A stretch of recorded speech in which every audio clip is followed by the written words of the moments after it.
Então, como nós falamos, está aqui com alegria nossa querida amiga, companheira espírita, Deusa Rufino, que vai fazer o estudo da noite, e pedimos, então, que vamos envolvê-la nas nossas melhores vibrações para que ela se sinta tranquila e na sua casa. Boa noite, então, meus queridos amigos. Que a paz de Jesus esteja presente em nossos corações, em nossas mentes. Que essa vibração que, ao entrarmos na casa de Eurípides, nós encontramos, que ela possa nos fortalecer na nossa fé, como foi a mensagem de preparo, e que nós possamos, a cada dia, nos melhorar como espíritos que somos, né? Eu agradeço primeiramente ao Pai de amor e misericórdia por mais uma vez essa oportunidade de estudo, de aprendizado. E agradeço, né, também ao Gilberto por facilitar o pagamento dos meus carnês, que são muitos, né, as nossas dívidas. E eu, lá no Bezerra, eles me chamam de SAMU, porque os palestrantes não vêm, né? Aí o telefone toca, eu já até sei, na quarta-feira, assim, 4 horas da tarde, aí o telefone toca, aí eu olho assim, né? Eu falei, meu Deus, Deusa, você pode? Posso. Então, eu já falo, posso, né? E é muito bom o estudo, né, essa oportunidade. Então, nós não podemos negar a oportunidade do estudo. E quando nós lemos aquela parábola dos trabalhadores da última hora, nos serve perfeitamente. Não devemos deixar, né, passar a oportunidade. Devemos estar pronto sempre para o trabalho. E nos renova. E eu venho para cá sempre com muita alegria, né? Primeiro, de encontrar amigos, que aqui, graças a Deus, eu tenho bastante. Tenho o Juver, né, que também está sempre conosco lá no Bezerra. E são verdadeiros irmãos que também nos socorrem quando nós precisamos. Então, essa troca de amizade. Não é nada de trabalhoso, né, chegar até aqui para o estudo. E hoje nós vamos conversar um pouquinho sobre um capítulo do livro Ação e Reação, de André Luiz.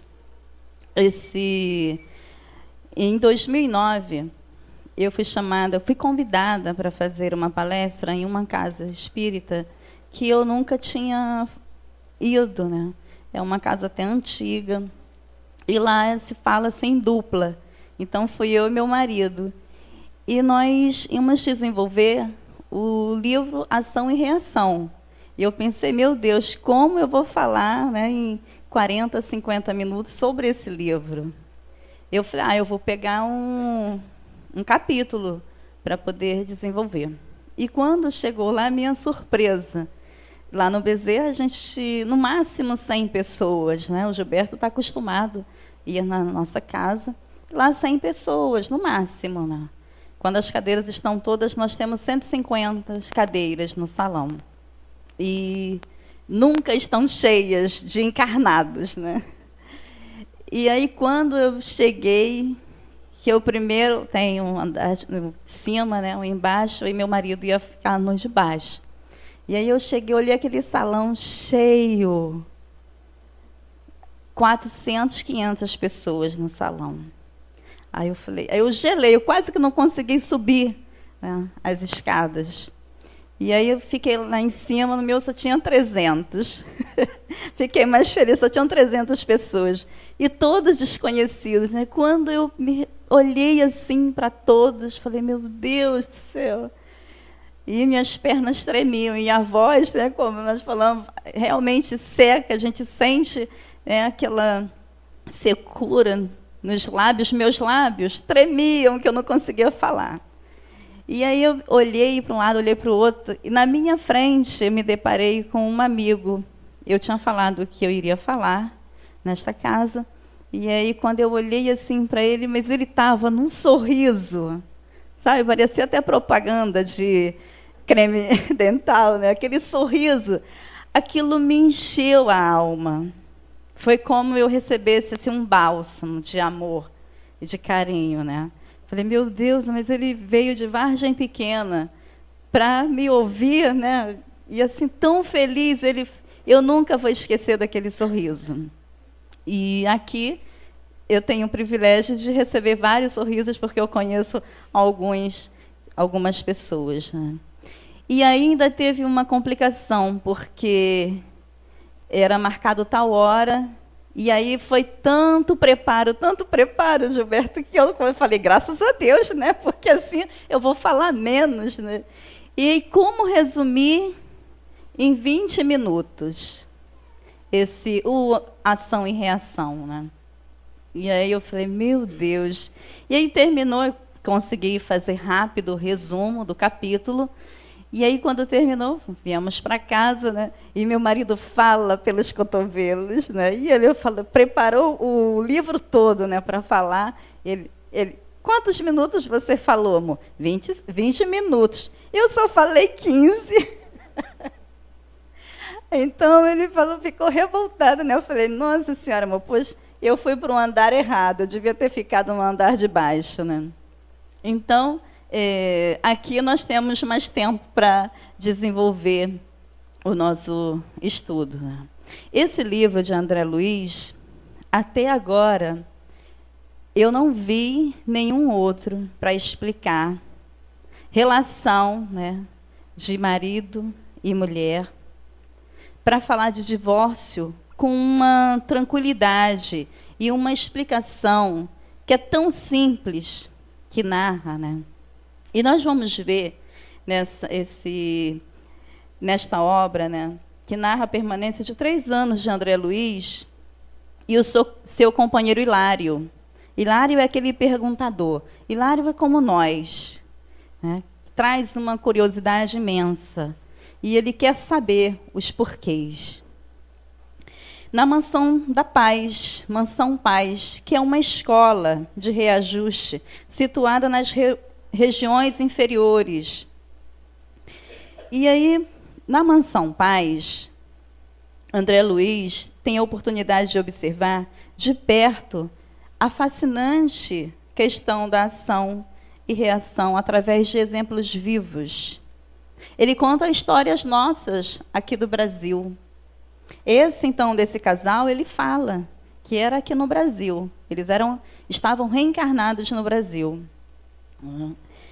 E aí, o Drúzio, né, e o seu assistente, o Silas, começa a falar do comportamento que esse casal estava vivendo, as dificuldades. E aí nós nos deparamos com a nossa vida real, com a nossa falta de vigilância, com a nossa falta de oração, com o nosso egoísmo, o nosso orgulho tão enraizado ainda dentro de nós. Nós não somos capazes de renunciar, muitas das vezes, e perdoar. E nós temos essa centelha divina do amor dentro de nós porque fomos criados por Deus. Então, somos capazes de perdoar, mas trazemos de tantas outras reencarnações o orgulho. E aí ele começa a falar, esse livro, ele apresenta vários pontos altos, né, de materialização no templo de oração do ministro Sânzio. E outro ponto, que é um capítulo também que abre bastante a nossa mente, que é a desobsessão de Luiz, um jovem fazendeiro obcecado pelo ouro que acumula, né, e influenciado pelos 2 tios desencarnados, que é Clarindo e Leonel. É um outro capítulo também que é fascinante.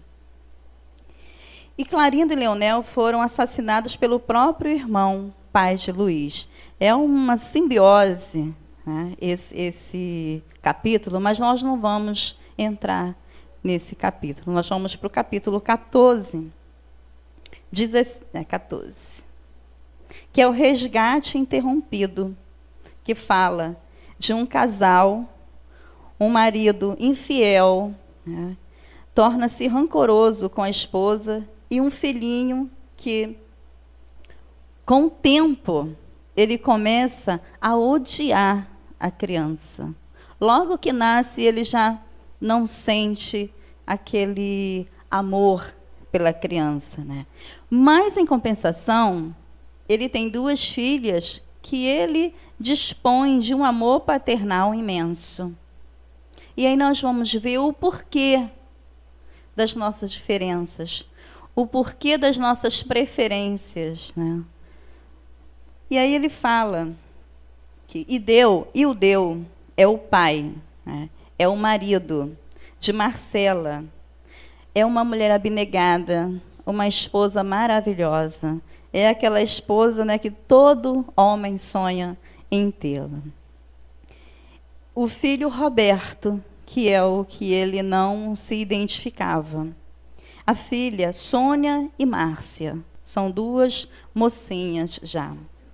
E o Deu, tresloucado, né, ele tenta assassinar a esposa, porque ele conhecera uma jovem, e essa jovem fez tudo, infernizou a vida do casal.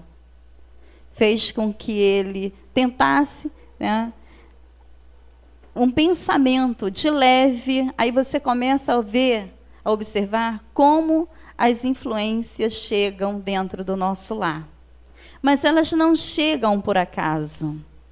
Elas chegam porque nós abrimos todas as portas e janelas. Porque o nosso pensamento se transforma ali num cativeiro de ondas, né, magnéticas que chegam até os ditos obsessores que nós atraímos, porque eles chegam até nós porque nós damos sintonia. Porque nós vibramos na mesma faixa que eles. E aí, ele começa a se entregar a essa paixão, né, por esta jovem, Mara, uma moça totalmente leviana, inconsequente, que tudo fazia para que a esposa abandonasse. Parece novela esse capítulo. Quando nós observamos, falei, se esses autores famosos aí lessem essas obras, iam transformar belas novelas, né? Porque o livro... É por isso que muitos não adeptos à doutrina espírita, ou até mesmo, né, os conhecedores, dizem que a obra de André Luiz é ficção. Porque é uma coisa contada, né, que nós falamos, meu Deus, como pode acontecer? Marcela, porém, educada na escola do dever, dedicava-se ao lar. Tudo fazia para não deixar perceber a sua própria dor. Era aquela esposa abnegada. Renunciava a tudo para cuidar do esposo infiel e das crianças, cuidar do lar. Recebia cartas insultosas da rival, de Mara, que lhe disputava o companheiro. Chorava em silêncio Marcela. No plano espiritual, todos sentiam a dor de Marcela. E aí eles começaram, né? Marcela, na sua dor íntima, orava a Deus para que ela pudesse ter resignação e coragem para suportar os insultos daquela jovem, que destruiria mais tarde o seu lar. Roberto era o primogênito. Tinha apenas 9 anos. Acariciava a cabeça de sua mãe, adivinhando os soluços presos à garganta. O filho logo percebera aquela dor, percebera que a mãe chorava ao dormir, porque o esposo, já nessa fase, não voltava para casa, né, depois do trabalho. Ia para os bares, começava a beber, e ele percebia a angústia da mãe. As 2 pequenas repetiam a oração ditada pela nobre senhora, oferecendo a Jesus em favor do papai. Ela reunia as 3 crianças no lar, não somente no Evangelho no lar. Olha o quão é importante a reunião da família, né, no Evangelho do Lar. Ela reunia os 3 filhos e orava, pedindo a Deus para que pudessem ajudar o pai naquele momento, o esposo. E o Deus chegava em casa tarde da noite, embriagado, e gritava com a esposa, irritado. Dizia ele aos berros: vida infame, se quiser dinheiro, vá trabalhar. Falava ele à esposa. Se eu soubesse que o casamento seria isso, teria preferido estourar os miolos, a assinar um contrato que me escraviza a existência inteira. E aí nós, mulheres, né, nesse momento, nós refletimos. Nós não gostaríamos de ouvir isso, né, do pai dos nossos filhos, do nosso companheiro. E tanto nós nos dedicamos, amamos, né? E Marcela ouvia constantemente essas frases. E Marcela, em pranto, suplicava-lhe a tolerância. Roberto, o filho, acordava com os gritos do pai e corria para o quarto para socorrer a mãe. E ele gritava: sai daqui, tenho vontade de matá-lo. Bandido, palhaço, covarde, e assim tantos outros nomes feios, ele dizia ao filho. E o menino, agarrado ao colo da mãe, sofria as pancadas, porque Ildeu partia para a agressão física com Marcela. E ele logo entrava no meio e ficava no colo da mãe, então ele recebia todas as pancadas que seriam para a mãe. As meninas, se chorassem, se o pai percebesse o choro das meninas, logo ele vinha e cobria as duas de ternura. Minhas filhas, dizia ele, pobres filhas, que será de vocês no futuro? Porque me encontro aqui, tolerando a cruz desta casa. Olha, ele ainda se achava no direito de carregar uma cruz, né, daquela casa, daquele lar. Quem carregava aquela cruz? Silas e toda a sua equipe entravam em ação a benefício de Marcela e os filhinhos. Silas era um amigo espiritual que se compadeceu, né, daquele lar, daquela família. Das orações, ele foi atraído pelas preces de Marcela. E aí no livro ele narra, André Luiz narra, que os espíritos, né, fizeram em volta daquele lar uma proteção para que os obsessores não entrassem e não prejudicassem mais ainda. Porque quando ele voltava dos bares, dos encontros, ele trazia assim cheio, né? Vinha cheio de espíritos que faziam parte daquele momento, né, de reajuste daquele casal. Só que quando chegava próximo lá, eles percebiam que eles não podiam entrar, porque ali havia uma rede protetora que Silas tinha feito com os espíritos amigos para que não acontecesse o pior. Então, nós refletimos quantas vezes isso acontece dentro dos nossos lares, né? Essa rede protetora. Essa semana eu estava conversando com uma amiga e aí ela falou assim, nós estávamos falando sobre mentor, né? Anjo de guarda. Ela falou assim, mas eu estava ouvindo o fulano e ele disse que o mentor dele falou assim, assim, assim. Eu falei, Ela falou, Aí, eu falei que eu não tenho mentor. E já está na doutrina há muito tempo, né? Já está na doutrina há muitos anos. Eu falei, então você esqueceu de algumas questões lá do Livro dos Espíritos, né? Que nós estudamos há pouco tempo. Imagina se nós não tivéssemos amigos espirituais o tempo todo, que está lá uma questão do Livro dos Espíritos, né? Se eu não me engano é a 459, quando ele fala da influenciação dos espíritos. Né? Influencia os espíritos, né, no nosso dia a dia. E aí os espíritos falam, respondem, muito mais do que imaginais, do que ordinários são eles que vos dirigem. Então, o tempo todo nós estamos sendo auxiliados. Agora, nós não percebemos. Se tivermos na vibração, né, na onda mental dos nossos inimigos, aí não tem como você perceber realmente esse mentor. Mas nós somos assim que carregados pelos nossos amigos espirituais. Aí eu falei, pois eu não tenho um mentor, eu devo ter vários, né, que me socorrem. Porque aí eu falei, pois eu sinto, para mim é tão nítida a presença deles na minha vida, porque se não fossem eles, o que seria de mim?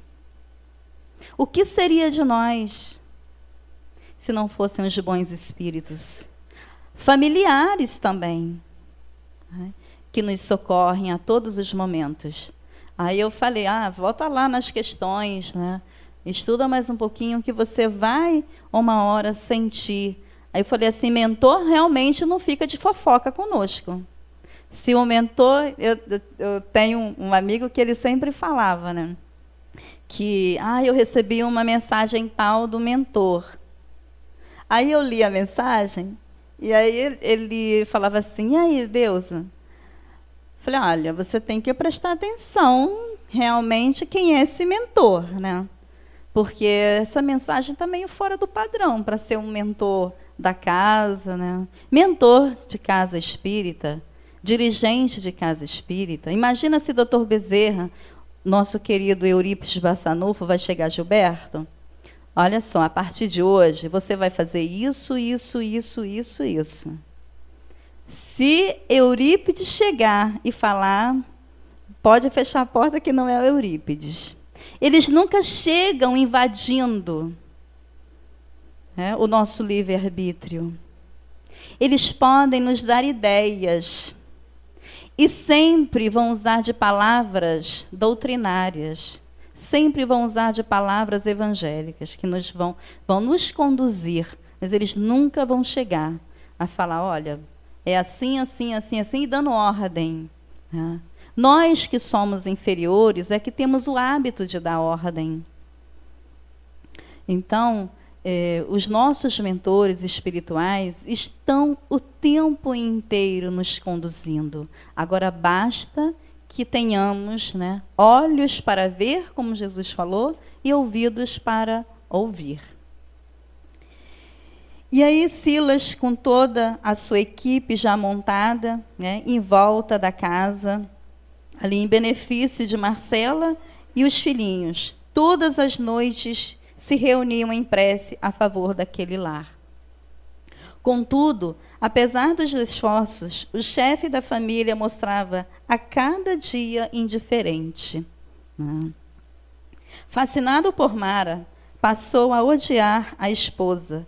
Pretendia ele acabar com aquele compromisso. Pensava ele nas filhas. Não amava Roberto, mas adorava Sônia e Márcia. Como ficar longe das minhas filhas, pensava ele. Marcela era a disciplina em pessoa. Mara lhe acenava a liberdade e o prazer. E o Deu estava fascinado pela liberdade e o prazer que Mara, né, lhe transmitia.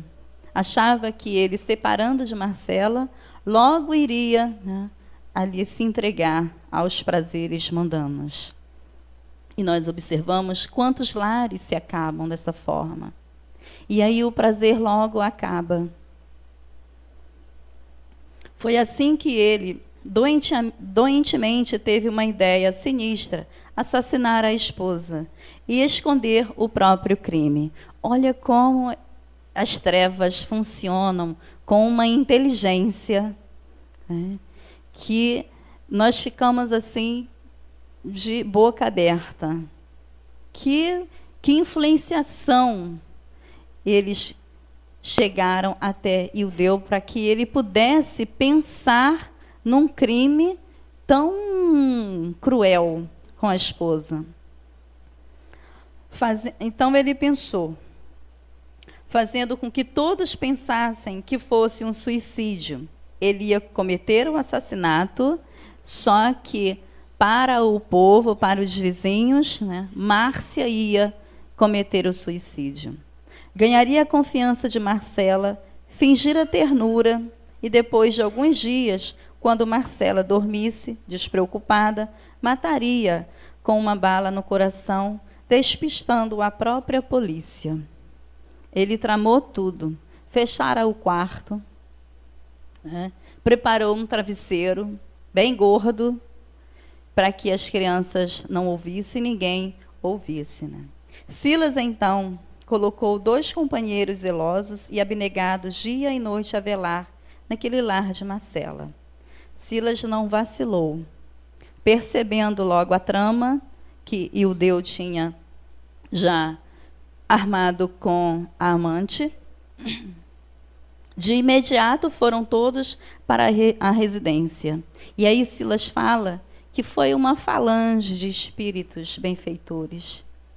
Um grupo gigantesco. Não somente o grupo que já estava acostumado a estar naquele lar em prece, mas quando Silas observou aqueles espíritos descendo com uma luminosidade que ele mesmo não acreditava, né, daquela proteção para aquela noite do crime. Tentou Silas influenciar Ildeu para que ele desistisse, né, daquela situação, de toda a trama. Ildeu estava com tudo planejado em sua mente. Trancaria a porta do quarto das meninas para que elas não percebessem. Silas, então, avança ao leito das meninas. Olha como as coisas acontecem. E aí nós falamos assim, foi por acaso. E o acaso não existe, já diz Kardec. Foi por acaso que aconteceu isso, né? Às vezes nós temos que pegar um avião, por acaso nós não conseguimos chegar no aeroporto, e acontecem várias coisas que naquele dia não éramos para estar naquele lugar. E aí é o acaso. Silas então avança ao leito das meninas e, utilizando de recursos magnéticos, chama a pequena Márcia, a filha querida, e em corpo espiritual, e mostra o quadro que o pai tinha em mente. Ele acordara, né, chamou ali a Márcia e mostrou uma cena do que iria acontecer. E ele diz, ele acordou do corpo, tá, gente? Porque ele fez desdobramento ali. Ela estava em sono, né? E ele, então, utilizou de um passe magnético, fez um desdobramento com a garota, com a jovem, e lhe mostrou a cena que ia acontecer. E ela, espantada, chorando aos gritos, acorda. Essa era a intenção, né? Que ela realmente despertasse. E aí, Márcia, em choque, retorna de pronto ao veículo físico, brandando, desvairada. Papai, papaizinho, não mate, não mate. Ela gritava, né? E os gritos da menina ecoavam em toda a casa. Marcela, a esposa, no átimo, pôs-se de pé, surpreendendo o marido ao pé da filha e junto dele o revólver. Eu chego até a me arrepiar. Ela viu de pronto ali, a menina entrou no quarto, né? Marcela despertou e viu o marido com um revólver na mão, pronto para atirar. A mulher bondosa, aí você vê a ingenuidade da esposa. A mulher bondosa, incapaz de suspeitar do marido, recolhe a arma pensando que o marido pretendia se suicidar. Ela não imaginou que Ildeu ia matá-la, e sim se suicidar. Dizia Marcela, Ildeu não te mates. Jesus é testemunha de que eu tenho cumprido retamente os meus deveres. Olha que naquele momento ela ainda sente uma culpa. Será que eu falhei em algum momento, né, do casamento? Será que eu deixei de cumprir com algum compromisso assumido? Então Jesus é testemunha de que eu tenho agido retamente com os meus deveres de esposa. Não quero sentir o remorso de haver cooperado para semelhante desatino, dizia Marcela. Se é de tua vontade, monta uma nova casa em que vivas com a mulher que te faça feliz. Te imploro, não te mates. Todos naquele momento, né, que Marcela ficara em prantos, em lágrimas, o plano espiritual, aqueles benfeitores amigos que estavam lá, eles não conseguiram reter o pranto. Eles começaram a chorar de emoção e observando a ingenuidade daquela mulher. Até o próprio Iudeu se comoveu. Agora não posso mais, dizia ele. Para mim só existe 2 caminhos, o suicídio ou o desquite. Ele naquele momento, né, daquela situação, houve uma comoção. E aí quando nós lembramos, lá no capítulo, não sei se é o 11 do Evangelho, na Lei de Amor, que Lázaro fala, né, que é o criminoso, por mais vil que ele seja, por mais cruel que ele seja, tem um momento em que ele sente, o que está inerte nele brota, e ele sente o amor, a compaixão. Então ele percebeu que não tinha mais condição de viver naquele lar. E aí Silas nos fala, deixa eu ver se eu acho aqui, sobre o desquite. Porque como ele é permitido, né?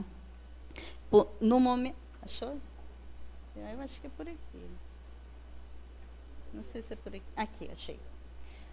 Silas diz que o divórcio é compreensível como providência contra o crime, mas não se pode negar que se dá a interrupção de um programa de resgate pelo casamento, podendo haver uma recapitulação perfeita, se não houver renovação das partes. É interrompido. Nós observamos, e aí eu falo sempre para o meu marido, né? Nas nossas conversas, né? E eu falo, se você quiser ir embora, você vai. Eu não vou. Né? Eu falei, e vai, né? Eu vou ficar tranquila, porque tudo eu estou fazendo. Aí ele fica assim, se quiser ir, você vai, amor, eu não vou. Daqui ninguém me tira, daqui não saio, daqui ninguém me tira. Porque eu não quero mais voltar, né, com esse débito. Vamos agora cuidar, né, de renovar as nossas questões, as nossas diferenças. E aí você vê que é interrompido, a palavra que ele usa é interrompido o resgate, que nós vamos voltar. E mais no final, quando o Silas começa a falar, André Luiz fala, né? Por que acontecera? O que acontecera no passado e por que está acontecendo agora? E aí nós observamos que já vem de muitas reencarnações. Então, aquele marido que nós agora achamos que aturamos, que, na verdade, muitas pessoas vivem a vida inteira aturando. E nós precisamos viver a vida inteira nos modificando para transformar o que nós achamos que é aturar em amor, em capacidade de perdoar, em capacidade de amar. Nós precisamos amar, porque se não amamos, nós vamos voltar novamente. E aí eu falo para o meu, né? Eu falei, eu continuo amando você. E continuo mesmo, né? Eu falei, nós devemos ter alguma coisa aí de um passado que continuamos, que nós sabemos que casamento não é fácil. Não é fácil, né?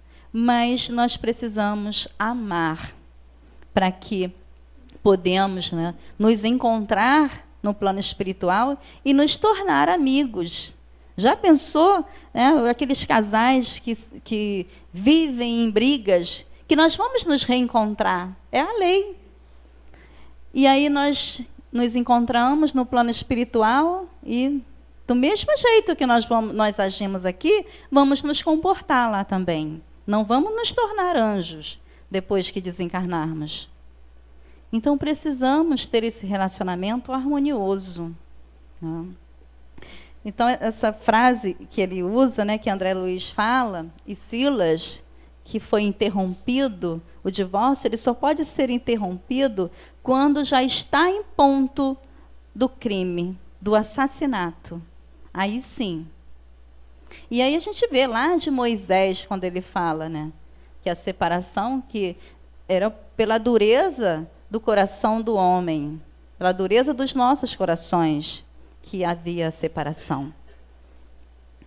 E aí nós... Olha a hora, né?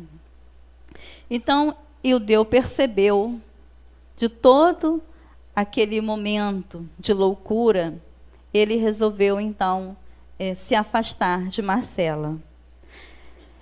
Marcela, com auxílio do assistente, descarregou a arma e reconduziu as crianças ao sono. Pensava ela tristemente, que fazer sozinha na luta com 3 crianças? Imagina naquela época, o que seria da mulher separada? Há tão pouco tempo nós sabemos o que acontecia, né? Imagina naquela época ficar sozinha. Silas consola Marcela. Marcela, diz ele, somos apenas teus irmãos. Depois que Marcela dorme, né, em desdobramento, ela vem até Silas e os dois conversam. Somos apenas teus irmãos, reanima-te, não te encontra sozinha, Deus é o nosso bondoso Pai. Porque Marcela, meiga, honesta, era odiada pelo marido. E por que esse ódio não foi logo de início de namoro? Porque nós nos apaixonamos. Só que a paixão passa. Já observaram isso, que a paixão ela passa com o tempo? O que permanece é o amor. A paixão ela passa. Aquela paixão desvaraida, né, que a gente fica sem poder respirar e acha que ama, e a gente confunde esses dois sentimentos de paixão e amor, e são totalmente diferentes. Por que a preferência de Ildeu pelas filhas e não pelo filho Roberto? Temos 2 almas em processo de reajuste, diz Silas. Há vários séculos, olha que ele usou séculos, há vários séculos. Na existência última, ambos, marido e mulher, aqui mesmo no Brasil, se entregaram a difíceis experiências. Aventureiro seduziu 2 moças, filhas do mesmo lar. E aí nós já vamos começar a entender o porquê da paixão, do sentimento de Ildeu pelas filhas. Então, enganou uma delas, abandonando a esposa que a lei lhe havia confiado. Passou então a conviver com a outra irmã menor, que os pais, à beira do túmulo, lhe entregou. Só que os pais entregou a Ildeu para que ele protegesse como pai, não como homem, né? E aí ele começou a abandonar a esposa, a mesma companheira de agora. Olha só, Só aqui, nesse capítulo, nós vemos que é a segunda vez que ela vem. E aí Silas fala que já vieram várias vezes, marido e mulher. Por isso que é bom a gente começar a amar agora, hein, gente? Porque senão vamos ficar repetindo aí muitos e muitos séculos. Cadê Marlene, Gilberto? Então, Silas começa, né, a esclarecer todo o processo reencarnatório. Após 5 anos de solidão, Marcela refaz novamente o seu lar, casa-se e encontra-se feliz. Olha, ele abandonou, se apaixonou então pelas 2 irmãs, casou com uma, e aí largou a outra, e aí a outra filha do mesmo lar, ele foi entregue a ele para que ele protegesse como um pai. E ele então abandonou novamente a esposa e ficara com a outra jovenzinha. Quando Eudeu, ainda relativamente moço, regressa doente à cidade, buscando o aconchego da esposa, lhe reencontra feliz junto do outro. Quem era esse outro? O filho. Vocês leram ação e reação, Gilberto. Mas não suportou, Eudeu não suportou ver a felicidade da ex-esposa e mata o parceiro de Marcela, que era o seu filho Roberto. Por isso o ódio, né, gigantesco do pai para com o filho. Marcela, então, aceita voltar ao posto antigo de esposa. Ela era muito boazinha, né, gente? Ela aceitou novamente voltar como esposa de Eudeu. Sônia e Márcia são as 2 irmãs que ele levou ao vício e à delinquência. Hoje, como filhas queridas. Olha, quem são os nossos filhos? Quem são aqueles que estão dentro do nosso cadinho chamado lar? A reencarnação no resgate é também, diz Silas, recapitulação perfeita. Novamente Eudeu, Marcela, Sônia, Márcia e Roberto passarão pela prova da reencarnação. Terão que voltar perante os débitos que não quitaram com os compromissos com a família. Olha quantas vezes ele falhara. E aí ele teve outra oportunidade. E novamente ele foi vencido pelo prazer, pelos prazeres mundanos. Então, ele falhou várias e várias reencarnações. Quantas vezes nós voltamos com as mesmas questões que temos para resolver e falhamos? Por isso que quando nos é dado, quando nós temos a oportunidade de estudar, nós devemos abraçar, aproveitar os momentos que temos para ocupar a nossa mente com coisas boas, para que assim não damos oportunidades aos nossos inimigos, né, que estão fora das nossas vistas materiais, eles se afastam. Obsessor, o Gilberto, eu lembro muito quando o Gilberto vai à casa que ele fala, obsessor não gosta de café amargo, né? De banho frio. O que mais, Gilberto? A música clássica. E de trabalho. É verdade. Então, nós precisamos, como diz o nosso irmão Chico, né, Xavier, que nós só progredimos através de 2, quais são? Das lágrimas. Ele fala que nós, das lágrimas, né? Agora nós temos que suar bastante, ou então chorar. É muito melhor fazer como eu estou fazendo aqui, ó, suando. É muito melhor suar do que chorar. Chorar nos dá rugas, entramos em depressão. Já observaram isso? Que quando nós ficamos lamentando a nossa vida, as pessoas se afastam de nós. Se somos pessoas felizes, alegres, né? Que gostamos de curtir a vida, mas curtir a vida de uma maneira saudável. Nos reunir com os amigos e conversar, estudar, fazer dos nossos encontros que sejam encontros proveitosos, para que aí estejamos rodeados de amigos espirituais, nos auxiliando.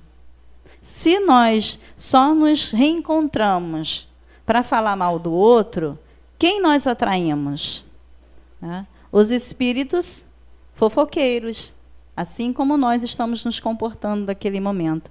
Os espíritos inferiores. E, às vezes, não é uma perseguição. Ah, não, é porque o Jorge ele me deve e eu vou perseguir o Jorge. Não, foi porque o Jorge, numa distração qualquer, né, ele abriu a mente para que eu pudesse ocupar. Então, eu vou ficar ali.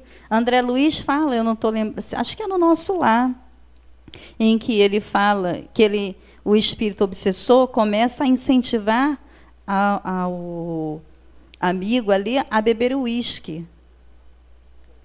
Sexo e amor? Sexo e destino? É impressionante como ele vai ali. Primeiro ele está ali estudando, aí ele fala, olha, isso não vai te levar a lugar nenhum. Quantas vezes nós ouvimos essa frase, gente? Quando a gente começa a pegar um livro, eu vou me dedicar a esse livro, vou ler o Ação e Reação todo. Aí a gente começa a ouvir assim, não, isso aí não vai te levar a lugar nenhum. Deus não é nada disso. Quantas vezes nós ouvimos isso? E aí nós desistimos. E é assim que o nosso amigo age. Começa a incentivar a ele pegar o copo de uísque, aí ele levanta, vai até a estante, pega o copo, aí olha para o uísque, não, mas hoje é terça-feira, segunda-feira eu não posso beber. Mas não tem problema não, vai. E aí ele termina cedendo, termina bebendo. Então, nós somos levados, mas porque permitimos. Então, aqui, gente, foi um pequeno resumo, que depois, quem não leu, leia. Porque são casos assim fantásticos, que vocês vão ler Ação e Reação em 2 dias. Porque o livro é maravilhoso. Então, vocês vão entender como é esses laços de família, compreender melhor como sair dessas sintonias, dessas vibrações inferiores. E aí no livro Leis de Amor, de Francisco Cândido Xavier, o Espírito Emmanuel, na questão 3, tem a seguinte pergunta: de modo geral, que é, nas leis do destino, o marido faltoso? Olha a resposta. Marido faltoso é aquele mesmo homem que um dia inclinamos à crueldade e à mentira. Agora vem a esposa. E a esposa desequilibrada? Ainda nos chama de desequilibrada, né? E a esposa desequilibrada? A esposa desequilibrada é aquela mulher que, certa feita, relegamos à necessidade e à viciação. Lembramos de Eudeu, que ele levou, numa vida passada, as duas para o vício e destruiu a vida das duas? E quem são os filhos problemas? Ninguém tem, né? Filhos problemas. Filhos problemas são aqueles mesmos espíritos que prejudicamos, desfigurando-lhes o caráter e envenenando-lhes os sentimentos. São respostas de Emmanuel. Qual a função essencial do lar e família? No caminho familiar, purificam-se impulso e renovam-se decisões. Nele encontramos os estímulos ao trabalho e as tentações que nos provam as qualidades adquiridas, as alegrias que nos alentam e as dores que nos corrigem. Esta obra, então, Ação e Reação, é imperdível a todos nós, aqueles que querem entender, compreender melhor, né, que buscam esclarecimentos maiores, mais dilatados acerca da ação e reação, da reencarnação, do qual todos nós estamos submetidos. Todos nós. Todos nós vivemos, como diz o nosso irmão Emmanuel, né, de berço ao túmulo, do túmulo ao berço. Nós nascemos, daqui a pouco estamos voltando para o plano espiritual. Então, meus irmãos, vamos nos apressar. Vamos correr, mas correr com segurança. Não correr para o fanatismo. Há muitos espíritas hoje fanáticos, que tudo eles colocam a doutrina espírita. E até os erros, até nos erros, não, porque a doutrina espírita explica isso, isso, isso. Só que nós aí estamos sendo fanáticos, como outroras, como vivemos há tantos séculos no fanatismo, na fé não raciocinada. Então vamos entender e compreender, né, o que nós estamos fazendo aqui, nesse pequeno momento. O que é uma vida de 70, 80, 90, 100 anos? Para toda a eternidade. Passa muito rápido. Muito rápido. Aos jovens, né, eles acham que tem todo o tempo do mundo. Eu pensei assim também, quando eu era mais jovem. Hoje os 40 estão aí, chegando, bem próximo. E aí eu vejo quanto tempo eu perdi. Quanto tempo eu deixei de fazer o bem. Por isso que quando o Gilberto, hoje não foi por acaso, né, Gilberto? Eu acordei e falei, vou ligar para o Gilberto, que há muito tempo eu não falo com o Gilberto. E aí conversamos, e aí depois o Gilberto me ligou. Deus, né? Por isso que nós não podemos desperdiçar os pequenos momentos. Olha só, já se passaram. Faltam 10:50. Então são pequenos momentos, mas que podem nos levar adiante. Podem nos tornar pessoas melhores. Nós podemos aprender. E nós não podemos esquecer que a única coisa que nós levamos ao deixar o nosso corpo, né, que a gente deixa por último no cemitério, o nosso corpo, você já começa a deixar a família, tudo, o teu lar, a tua casa, o teu carro, tudo. O último é o teu corpo no cemitério. E a única coisa que nós levamos é aquilo que aprendemos, que nada e ninguém nos tira. Nós vamos carregar isso.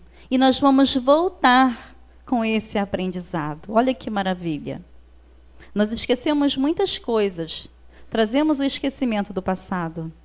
Mas nós vamos voltar com o nosso conhecimento. Ou com a falta de conhecimento.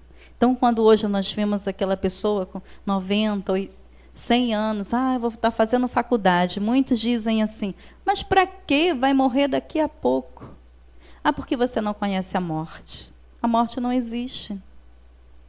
Então, meus irmãos, que nós possamos aproveitar a vida, mas aproveitar de uma forma com a beleza que ela nos oferece, nos tornar a vida muito melhor do que nós pensamos que ela seja, porque a vida é realmente bela. Só que nós precisamos apreciar mais esse dom que Deus nos permite estar reencarnados. Que nosso querido irmão Jesus, nosso modelo, nosso guia, possa amparar esta casa e todos os seus dirigentes encarnados e desencarnados.